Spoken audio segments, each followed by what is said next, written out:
ঐশ্বর্যের মধ্যে জন্মগ্রহণ করলেন অমরিশ। অমরিশ প্রচুর ধন ঐশ্বর্য, কিন্তু অমরিশ এমনই একটা ব্যক্তি ছিলেন যে তিনি সমস্ত জিনিসকে মাটি ছাড়া কিছু ভাবতেন না। যেমন সোনা দানা হীরা মানিক মুক্তা মর্যাদা মূল্য মর্যাদা, সেরকম তিনি মাটির মূল্য মর্যাদা ভাবতেন।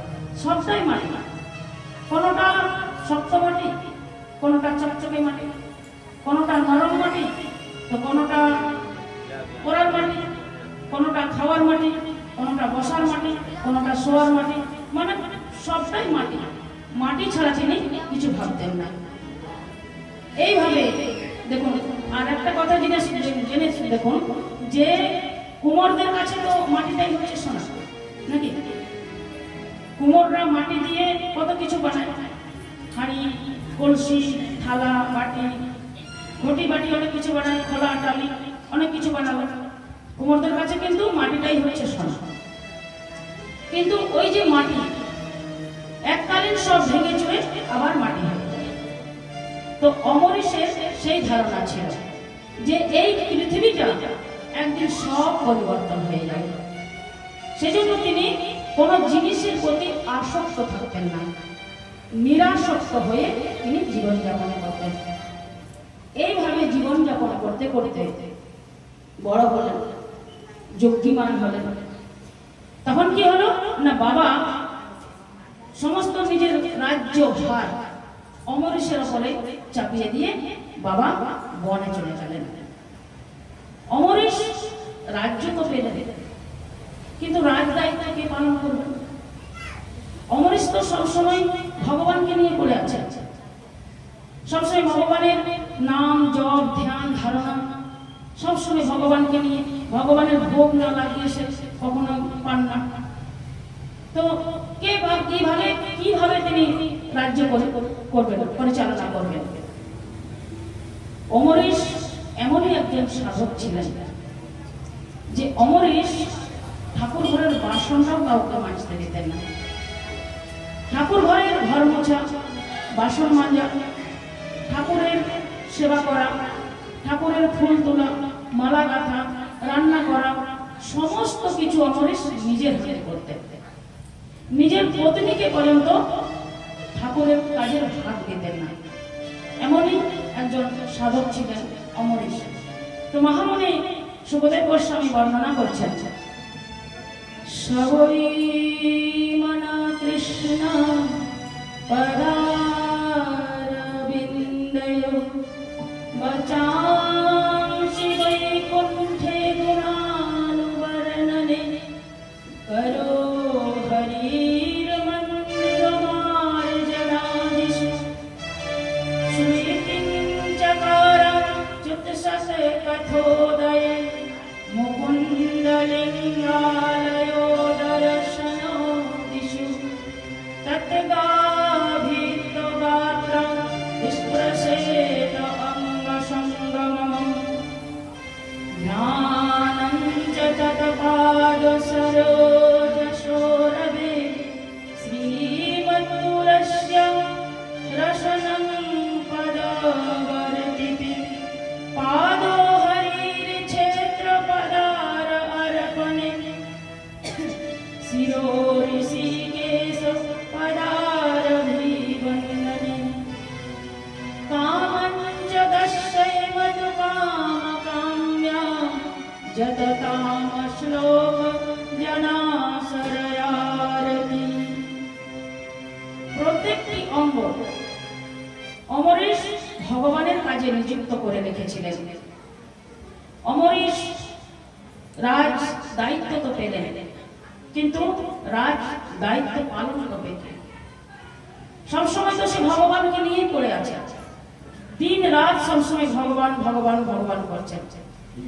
এখন মনে করুন, অনেকেই হয়তো বলে যে সবসময় ভগবান ভগবান করলে ভগবান কি খাওয়াবে? কিছু না করলে ভগবান খাওয়াবে? এরকম অনেকেই বলে। অনেকে দেখবেন আমার ঘরে, আপনার ঘরের অনেক লোকে আছে যারা বলে যে কিছু না করলে কি ভগবান খাওয়াবে? কিন্তু বলছেন ভগবান খাওয়াবে, ভগবান খাওয়াবে। কিন্তু যদি আপনার ভাগ্যে একেবারে খাবার না থাকে তাহলে সেটা আলাদা ব্যাপার, কিন্তু ভগবান খাওয়াবেন, কারণ অমরেশ সবসময় ভগবানকে নিয়ে পড়ে আছেন। তো ভগবান কি করলেন? ভগবান বললেন সুদর্শনকে যে সুদর্শন তুমি যাও, তুমি গিয়ে অমরেশের ছদ্মবেশে অমরেশের সমস্ত রাজ দায়িত্ব পালন করো, না হলে লোকে তো আমারই নিন্দা করবে। লোকে বলবে দেখো অমরেশ শুধু ভগবানকে নিয়ে পড়ে আছে, তার প্রজাদের দেখাশোনা করে না, তো আমারই নিন্দা হবে। তো তুমি যাও, তুমি ছদ্মবেশে থেকে অমরেশের সমস্ত রাজ দায়িত্ব পালন করো। সুদর্শন গেলেন। সুদর্শন গিয়ে অমরেশের ছদ্মবেশ ধারণ করে সমস্ত রাজ দায়িত্ব পালন করতে লাগলেন। কেউ বুঝতে পারলেন না, টেরও পেলেন না যে কিভাবে কাজগুলো হচ্ছে, সব আপনা আপনি হয়ে যাচ্ছে। আর অমরেশ দিনের পর দিন ভক্তিতে সমৃদ্ধি হচ্ছে, দিনের দিন ভক্তি বাড়িয়ে যাচ্ছেন, বাড়িয়ে যাচ্ছেন, বাড়িয়ে যাচ্ছেন। বলছেন ভগবানের ভক্তের এমনই একটা স্বভাব, তার যতই ভক্তি বাড়ুক না কেন সে চিন্তা করে যে আরো কি করলে ভক্তি বাড়বে, আরো কি করলে ভক্তি বাড়বে। যেরকম বিষয়কে আপনার যতই বিষয় দেন, কিন্তু সে সবসময় চিন্তা করবে আরো কি করলে বিষয় বাড়বে, আরো কি করলে বিষয় বাড়বে। তো এইভাবে অমরেশ নিজের ভক্তি সমৃদ্ধি হচ্ছে। তো অমরেশ কি করেছেন না সমস্ত মুনি ঋষি পণ্ডিতগণকে নিজের রাজ্যত্বতে আটকে রেখেছেন, তাদের সমস্ত দায় দায়িত্ব নিয়ে। তাদের একটাই কাজ যে শাস্ত্র উল্টে দেখবে যে কি করলে ভক্তি বৃদ্ধি হবে। তো পণ্ডিত মন্ডলী শাস্ত্র পাল্টালেন, শাস্ত্র পাল্টিয়ে দেখছেন যে হরিভক্তি তিথি একাদশী ব্রত যদি কেউ পালন করে তাহলে তার ভক্তির বৃদ্ধি হয়। তো মহারাজ বললেন, পণ্ডিত মন্ডলী বললেন মহারাজ আপনি যদি হরিতিথি ব্রত একাদশী ব্রত যদি আপনি পালন করেন তাহলে আপনার ভক্তির সমৃদ্ধি হবে। আর এই একাদশী পালন করলে আর কোনো ব্রত পালন করার প্রয়োজন নেই। এই একাদশী সর্বশ্রেষ্ঠ ব্রত। এই একাদশী যদি কেউ করে তাহলে আর অন্য ব্রত না করলেও কোনো দোষ নেই। আর যদি অন্যান্য ব্রত করে, কালী পূজা, দুর্গা পূজা, মনসা পূজা, শীতলা পূজা আর অন্যান্য পূজা, যেমন জন্মাষ্টমী তো আমরা সবাই করি, সবাই জানেন।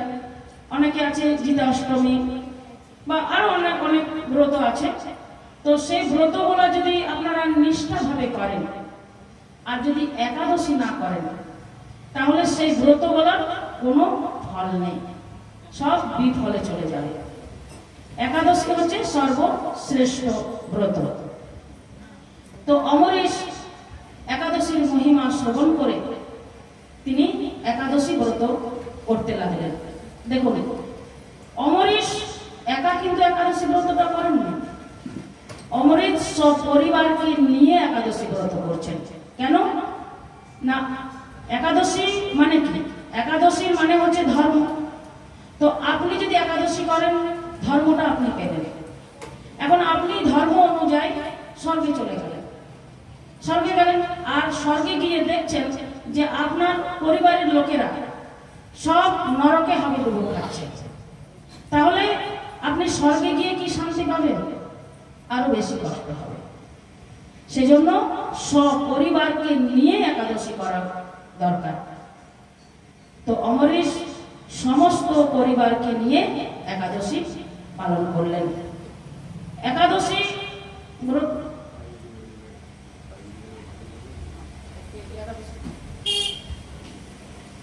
তো একাদশী ব্রতটা সবাইকে নিয়ে অমরেশ পালন করছেন। এদিকে ইন্দ্রের ঈর্ষা হয়ে গেল। দেখুন দেবতাদের একটা স্বভাব আছে, কেউ যদি কোনো ভালো কাজ করে, জপ, ধ্যান, তপস্যা, তখন দেবতাদের একটু মনে ঈর্ষা হয়। কেন ঈর্ষা হয়? যে এরা পৃথিবীবাসী, এরা পৃথিবীতে থাকে, আর এইভাবে নিষ্ঠার সহিত যদি একাদশী ব্রত পালন করে তাহলে তো এরা বৈকুণ্ঠে চলে যাবে।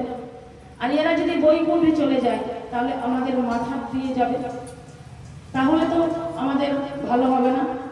চলো তুমি একটা ভজন করো।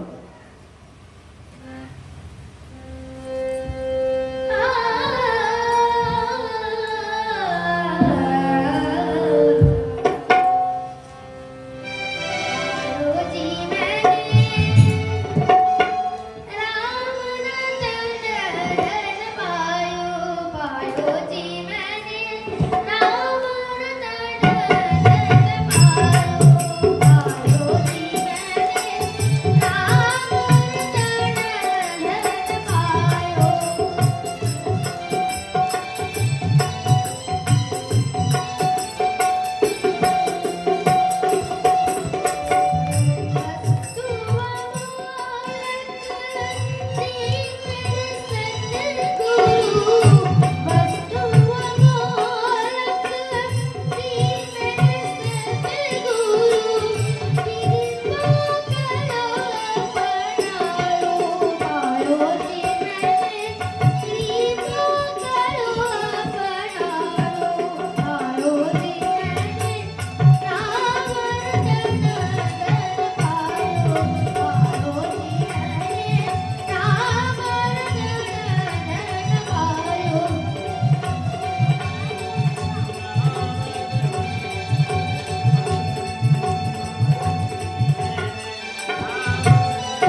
দেখুন নিয়ম যদি ব্রত করতে হয় তো দেবতারাও রাধে